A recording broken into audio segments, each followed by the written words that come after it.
ഉമ്മയിൽ നിന്നുള്ളൊരു സ്നേഹം ഉലകില്ലൊരു ബദലും കൺമണിയായി പോറ്റി വളർത്തിയ കാരുണ്യമാണവരും.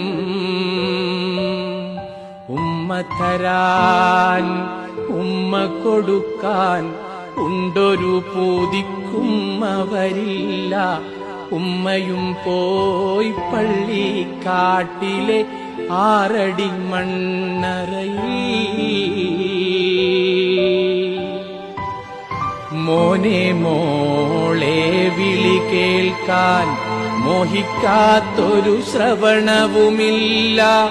ഉൾവിളിയുണ്ടെപ്പോഴുമെന്നും ഉമ്മ കൽബിലുണ്ടേ.